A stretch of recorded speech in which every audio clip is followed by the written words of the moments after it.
Hello tout le monde, j'espère que vous allez bien. Moi je vais super bien, d'ailleurs je suis très surprise en même temps contente car j'ai pu observer le nombre de vues qu'a fait ma dernière vidéo. D'ailleurs dites-moi ce que vous en avez pensé.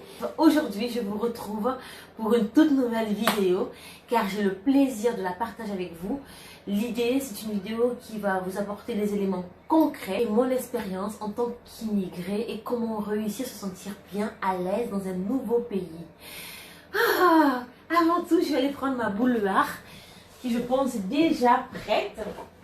Alors, parler d'immigration et parler d'expatriation est un sujet, bien évidemment, qui nous sont concernés directement, car moi personnellement, depuis de nombreuses années, j'adore voyager, j'ai beaucoup voyagé et actuellement je réside en Europe.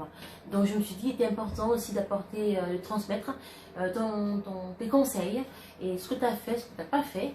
C'est la raison pour laquelle vous me retrouvez aujourd'hui. Donc ne bougez pas, installez-vous, mettez-vous à l'aise. On va échanger, je vais partager avec vous un moment assez intéressant de ce que c'est un immigré. Bon, avec une définition simple et basique, c'est une personne qui est née dans un pays, qui quitte le sien pour en épouser un autre. Et j'ai même tendance à penser, et c'est ce que je ressens, on est tous immigrés de quelque part. Le français quand il va en Espagne, il est immigré. L'espagnol quand il va en Inde, il est immigré. L'américain quand il vient en Australie, en France, il est immigré. On est tous immigrés quelque part. Mais la question c'est de se dire où je vais, qu'est-ce que je vais faire et comment trouver ma place. Donc là, je vais entrer dans le vif du sujet. Je parlerai de moi, de mon expérience d'immigré et fière de l'être quelque part. Parce que ça voudrait dire que j'ai une racine.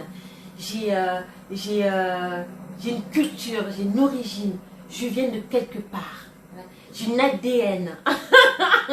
Donc vraiment, pour moi c'est important d'être fier de ce statut-là qu'on a. Pour faire simple, moi quand je suis venue en France, très jeune, il y avait beaucoup de choses que je ne savais pas, que je ne comprenais pas, que j'avais occultées.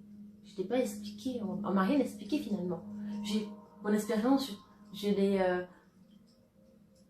l'ai eu sur le tas. Quand on quitte son pays, croyez-moi, le plus dur n'est pas de le quitter. Le plus dur, c'est d'arriver à faire quelque chose de la vie dont j'ai choisi.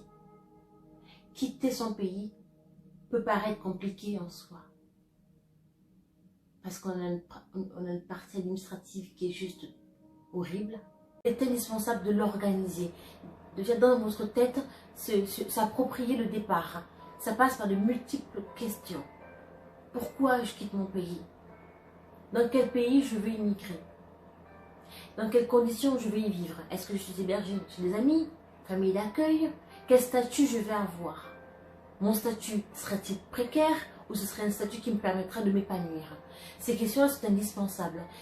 Il est terminé la période où on pouvait se dire mais, je vais en Australie, je verrai bien comment ça se passe. Je vais en France, on verra bien comment ça se passe. Mais non, tu ne peux plus réfléchir comme ça. On pouvait encore réfléchir comme ça il y a 20 ans en arrière. Mais regardez, aujourd'hui on ne peut pas dire qu'on ignore ce qui se passe dans le monde. Si vous avez accès à YouTube pour les vidéos, pour regarder les clips, si vous avez accès à YouTube pour regarder les vidéos pour les Congossas, vous avez aussi accès à regarder YouTube comment le monde fonctionne. Comment ces pays émergents résonnent. On ne pourrait plus dire aujourd'hui qu'il y a un pays où l'Eldorado est possible sans effort. Ça n'existe pas. Il n'y a aucun pays dans le monde où l'Eldorado existe sans effort.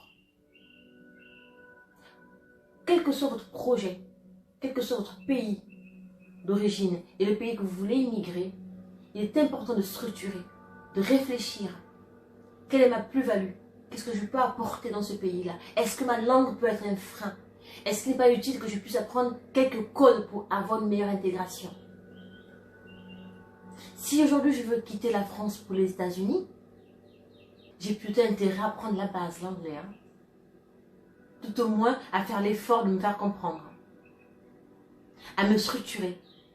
Qu'est-ce que je veux faire là-bas? Quel est mon métier? Qu'est-ce que je fais aujourd'hui? Qu'est-ce que je sais faire? Que eux ils ont besoin.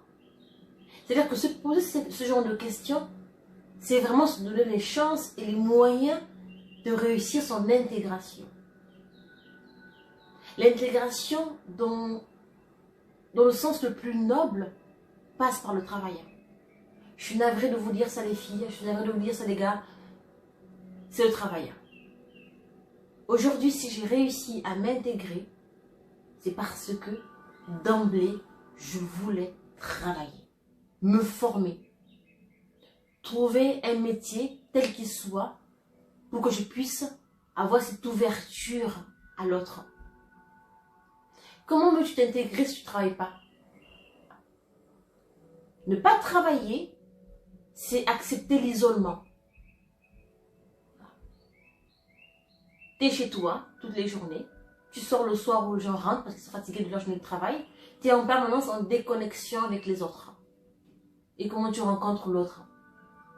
La rencontre, à quel moment elle se fait? Si tu ne sors pas de chez toi. Tu ne travailles pas, comment veux-tu consommer un restaurant? Comment veux-tu t'acheter une robe? Comment veux-tu t'acheter une basket? Finalement, le travail, le même travail qui peut être un fardeau pour certains, est une chance pour d'autres. Donc vraiment, une trame. Où je veux aller? Qu'est-ce que je veux faire? Comment je m'y prends?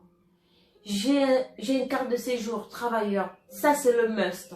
Parce que l'intégration est immédiate. J'ai une carte de séjour de reconnaissance. C'est le top. Parce que du coup, je suis mariée à un tel ou à une telle pour m'intégrer à son pays. Et là, j'ai moins de chance. J'ai une carte de séjour court séjour. Donc de 3 mois.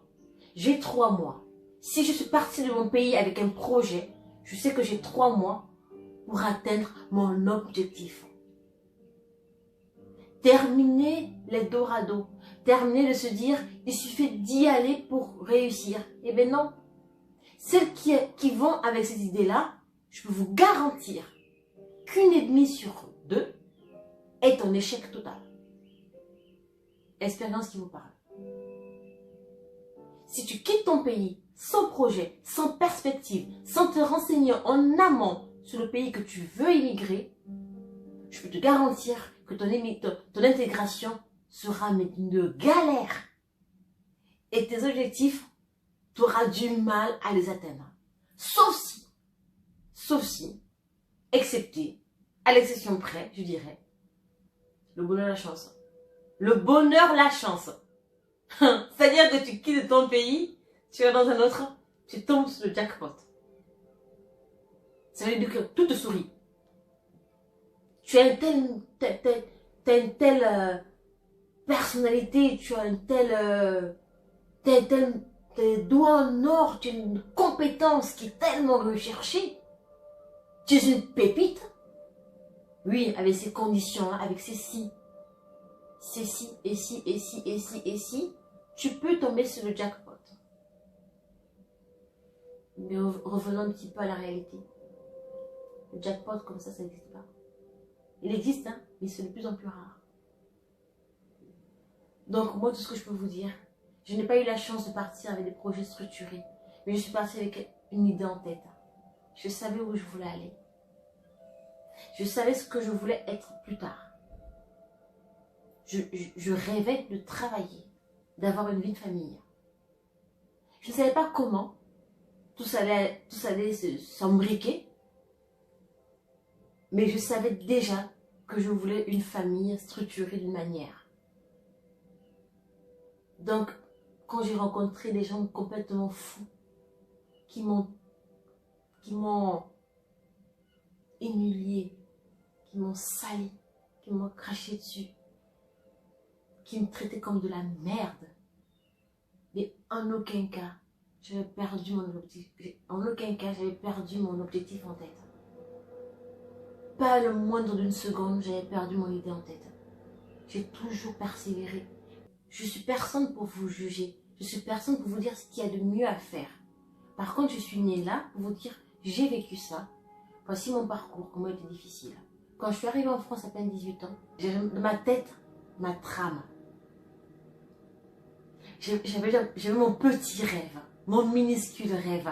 Et à chaque instant que c'était difficile, à chaque moment où on me crachait dessus, à chaque moment où on me regardait comme juste une négresse, on me traitait de négresse, mais je disais dans mon cœur, quoi que tu dises, quoi que tu fasses, le temps de Dieu est le bon. Quoi que tu puisses me dire, quoi que tu puisses me... Comment tu me traites, mon cœur est pur, mon objectif il est saint et je vais y arriver. J'aurais bien évidemment souhaité que les obstacles que j'ai rencontrés me soient épargnés. J'aurais aimé qu'on me guide, j'aurais aimé qu'on me dise attention, j'aurais aimé qu'on me dise fais ci, fais ça. Malheureusement non, j'étais toute seule dans ce grand pays qui est la France, dans ce grand pays où est un pays qui est rempli de codes, de paradoxes, qui est très ouvert, qui est à la fois fermé. Tous ces codes, il fallait que je les décode pour trouver ma place. À mon humble avis, pour réussir son intégration en tant qu'immigré, avant de quitter son pays, quelles que soient vos raisons, vos motivations, avant de quitter un pays, donc le vôtre, le pays que vous avez toujours connu, dont vous maîtrisez les codes, les cultures, il faut s'organiser. Moi, je prends un exemple qui est simple. L'une de mes nièces, quand elle voulait venir en France la première fois, en m'écrivant, oui, Tati, je voudrais venir en France. Je pense qu'au départ, ça devait lui paraître bizarre quand je demande qu'est-ce que tu veux faire. Mais je veux venir en France. Je veux dire, mûris ton souhait, dis-moi ce que tu veux vraiment faire. Parce que ce qu'elle y réfléchit, elle me dit, mais je vais terminer mes études. Et quand j'aurai mon bac, je voudrais continuer mes études. Là, on était sur un projet. Elle a une perspective. Je lui dis, mais très bien. Avec ce que tu souhaites, je verrai ce qui est possible de faire. Et quand on a un projet, forcément, on y arrive. Donc, le projet, il a mûri, il a pris quelques années, quelques mois. Et quand on était quasiment au terme de notre réflexion, avec les papiers qu'il fallait, elle a pu venir en France me rejoindre. Aujourd'hui, elle est indépendante, autonome. Aujourd'hui, elle n'est pas en situation de précarité. Aujourd'hui, elle n'est pas dans l'angoisse de se dire à tout moment, je peux être expulsée. Donc, c'était pour moi vraiment important. Là, c'est la partie quand je quitte mon pays pour aller immigrer ailleurs. Peu importe le pays. Ensuite, on aura aussi la partie intégration. Voilà.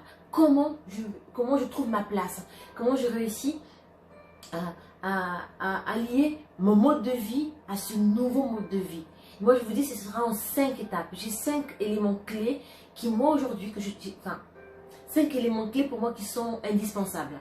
Le premier point clé, ça va être d'apprendre à parler la langue. Ça pourrait paraître anodin ou facile comme ça, mais c'est tellement indispensable. Parce que comment se faire comprendre?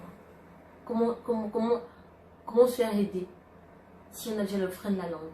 Pas forcément maîtriser tous les codes, pas forcément maîtriser parfaitement la langue, mais au moins apprendre les bases, les éléments qui vous permettent d'être comprises. C'est explorer le pays dans lequel vous vivez. Ne pas vivre reclus. Troisième point clé, c'est adopter le mode de vie dans la ville que vous avez choisi. Ensuite, j'aurai le quatrième point clé qui pour moi est important, c'est de construire une vie sociale. Se construire une vie sociale permet de ne pas être isolé. Ça nous ouvre aux autres. C'est important parce que c'est vous qui allez dans ce pays. Donc c'est à vous d'aller vers la culture, vers le mode de vie. Montrer, pas patte blanche, parce que j'aime pas cette expression, mais montrer que je suis un plus. Donc tu as tout intérêt de servir de moi, quelque part. Vous voyez? C'est un peu ce genre de raisonnement que moi, en tout cas, j'ai adopté pour aujourd'hui me sentir à l'aise. Ensuite, le cinquième point clé indispensable, c'est de maintenir le lien de son pays d'origine à son pays d'accueil. C'est important parce que c'est une richesse. Aujourd'hui, venir d'ailleurs, c'est d'apporter un plus au pays que vous allez adopter. Et ils ont intérêt à découvrir votre culture. Mais de maintenir ce lien-là permet de rester fier de ses origines, tout en nuançant. Vous voyez, mon origine ne domine pas ton origine. Par contre, j'existe. J'ai aussi une place dans la société avec mon origine. Donc pour moi, c'était vraiment des éléments importants. Ce que je vous partage, c'est que mon expérience qui m'a aidé aujourd'hui à trouver un juste équilibre entre ma culture, mon mode de vie, j'ai toujours connu jusqu'à ce que j'ai 17 ans, et le nouveau pays que j'ai adopté jusqu'à aujourd'hui. Maman, 2 enfants. Vous voyez, donc c'était important. C'est une période de souffrance, hein, parce qu'on a vraiment un sacré choc de culture.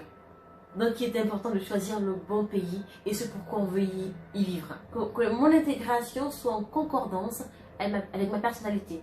Je ne sais pas si ça vous est déjà arrivé. En tout cas, si vous me regardez, que vous avez été immigré quelque part à un moment donné, ça a dû vous le faire.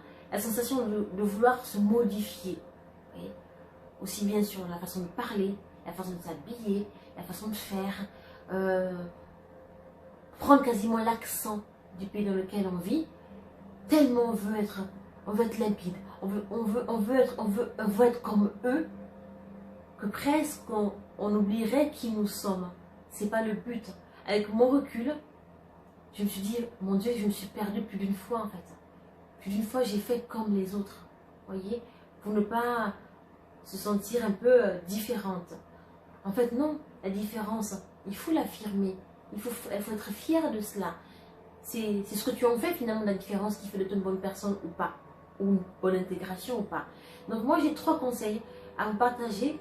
C'est le premier conseil, jamais perdre son âme d'enfant. Je m'explique. L'âme d'enfant, c'est une âme qui est curieuse. Continuez à cultiver votre curiosité, voir ce qui se passe. De grâce, ne pas tomber dans le piège de la comparaison. Je m'explique par exemple. Mon pays d'origine, qui est le Gabon, les impôts, c'est pas un sujet. Voilà. Ils sont quasi inexistants. Quand on parle d'impôts, pour eux, c'est pas le sujet. Voyez. En France, les impôts, c'est le cœur du sujet même. C'est le sujet le plus houleux, le sujet le plus dingue. Vous voyez? Mais les causes ne sont pas les mêmes. Les raisons ne sont pas les mêmes. En Afrique, oui, on ne parle pas d'impôts. Mais on manque cruellement d'infrastructures. On manque cruellement de routes. On manque cruellement d'hôpitaux dans les bonnes conditions. Les écoles, voyez. En France, mais le sujet se pose, oui. Mais on est bien content d'avoir des infrastructures. De belles routes. Des établissements de qualité. Un service hospitalier de qualité. Tout ça, c'est lié à nos impôts. Vous voyez? Donc, on ne peut pas comparer. Il faut vraiment se dire là, je bloque. Allez, ça, c'était bien dans mon pays. C'est adapté à mon pays. Par contre, ici, c'est adapté à ce pays-là. Vous voyez? Parce qu'au début, je le faisais sans arrêt. Je disais à mon conjoint, ouais, j'en ai marre, dans ton pays, on passe notre temps à payer les impôts, on passe notre temps à... Enfin, je me plaignais, mais pire qu'une Française. Un truc de dingue. J'en perdais la raison. Après, quand j'ai réussi à ne plus comparer, mais l'évidence était là. Je commençais à comprendre le mécanisme, parce que de comparer nous empêche de comprendre le mécanisme. Et quand j'ai arrêté de comparer, j'ai compris un peu la logistique, comment ça fonctionnait, pourquoi il y avait ça, où ça allait finalement. Et puis voilà. Donc au fur et à mesure, j'ai évolué et j'ai mûri à ce sujet-là. Ensuite, le deuxième conseil que j'applique au quotidien, c'est pas toujours facile, ne pas avoir peur de poser des questions. Quand on arrive la première fois dans un pays, on est tétanisé. Hein. C'est difficile. On se perd quoi. C'est pas facile. 2 minutes, hein, je me sers un peu de mon thé. Je pense qu'il a bien infusé là. Ne pas avoir peur et honte de poser des questions. Ne pas attendre maîtriser la langue pour se lancer dans les conversations, dans les échanges. C'est vrai que la notion de peur du jugement nous freine. C'est indéniable. Et ça, vous allez le ressentir au début. On n'ose même pas poser des questions. On n'ose même pas s'exprimer tellement on a peur de faire des gaffes. Non, mais c'est vrai. C'est affreux. Oh mon Dieu, c'est horrible. On n'ose même pas poser des questions. On est tétanisé. Nous sommes tétanisés. Quand on quitte notre pays pour un autre, la panique est dans tous les sens. Et aussi, on a aussi peur de la moquerie. Parce que notre accent, pour certains, c'est risible. Et moi, ça m'a gonflé. Presque... Et même ce qui me gonflait davantage, c'est quand je regardais des émissions documentaires ou autres, qui avaient une personne de couleur, d'Afrique un peu perdue, qui parlait français, on l'entendait. Mais pourquoi on sous-titre? Pourquoi vous sous-titrez? Je me suis toujours posé cette question-là. Pourquoi on sous-titre puisqu'on entend les... Voilà. Ouais, toutes ces choses-là nous froissent et des fois nous mettent mal à l'aise. Et on n'ose pas, on se dit, le pire c'est quand on a une fois fait une gaffe, alors là c'est fini. C'est terminal. On ne s'exprime plus, on ne parle plus, on ne répond que par le oui, oui, non, oui. Voilà, on fait semblant. Et au début, j'étais avec mes amis, à mon école d'esthétique, parce que j'ai commencé par l'esthétique, mais ils ont sorti des blagues, je ne comprenais pas. Et du coup, j'ai rigolé. Oh, c'est trop bien. Mais à la fin, je suis rentrée chez moi, je dis, mon Dieu, elle a dit quoi même? Ça veut dire quoi? Je me sentais tellement con. Or, si j'avais posé la question, si j'avais demandé à ses anciennes collègues, ça veut dire quoi? Qu'est-ce que tu veux dire par là? Ça me permettrait d'évoluer et pas me contenter de faire semblant. Donc vraiment, posez des questions, osez, lancez-vous, même si la langue vous ne maîtrisez pas, bricolez. Aujourd'hui, on est quand même dans les temps modernes. Vous voyez, Google Translate, il est à disposition dans tous les smartphones, Android, peu importe. Aujourd'hui, on a tous les outils qui peuvent nous aider à communiquer avec l'autre. Donc, vraiment, n'hésitez pas à utiliser ces outils-là pour vous aider à mieux vous intégrer. Ensuite, j'aurai le dernier point essentiel à mes yeux pour davantage s'épanouir, le travail. Ouais, quand tu as un job, c'est le top. Cette vidéo, vraiment, je la fais parce que tristement, je découvre que, mine de rien, quand une personne... Je parlerai essentiellement d'immigration en Afrique parce que c'est particulier. Cet Africain qui va quitter son pays pour aller épouser notre pays, il aura d'emblée des grosses difficultés. Parce que la première difficulté aura cette pression familiale. La personne a eu l'opportunité de venir en Europe, de ce seul fait-là, doit d'emblée prendre à charge ceux qui sont restés. Doit d'emblée se démerder, se débrouiller à faire venir les autres. En aucun cas, on se pose la question de se dire, est-ce que la personne qui va en Europe, qui quitte ses origines, quitte ses racines, pour aller ailleurs, est-ce qu'elle aura la force mentale de s'en sortir? Qu'est-ce qui l'attend là-bas devant? Comment elle pourra faire? On n'a pas de réflexion commune. Vous voyez, c'est ce qui est souvent difficile. On croit que juste venir en Europe, c'est l'Eldorado. C'est terminé cette phase-là. Je ne décourage pas. Si vous voulez venir en Europe ou ailleurs sans projet, vous avez le droit de le faire. Moi, je vous dis juste que c'est compliqué. J'ai traversé des années très difficiles, très sombres. Aujourd'hui, avec mon recul, je me dis, il faut prévenir. Venir, quitter son pays pour un autre, c'est bien. Il faut le structurer. Il faut vraiment l'organiser, le réfléchir. Parce que ces pays-là ont changé. Ils n'ont plus la même vision de l'immigration. Donc, préservez-vous. Et surtout, essayez, vous avez un challenge quand on quitte son pays, surtout l'Afrique, c'est de vous dire, j'arrête de culpabiliser. J'arrête de culpabiliser. J'ai le droit de dire, je fais une parenthèse pour essayer de construire ma vie d'abord à moi. Comment voulez-vous donner du bonheur autour de vous si vous ne l'êtes pas? Comment voulez-vous aider les autres si vous êtes en difficulté? Il faut vraiment que les mentalités à ce sujet-là changent. Arrêtons de mettre la pression à celui qui vient en Europe. Parce que lui, il est venu, qui forcément c'est bien pour lui. L'Europe a changé. Le monde a changé. Les difficultés sont partout maintenant. Donc, c'est pour ça, moi, je vous dis, ceux qui comptent venir, préparez-vous. Encore et encore. Je dirais en conclusion, vivre à l'étranger, c'est une succession de défis stimulants, stressants, enthousiasmants les uns aux autres. Il n'y a pas de relâche.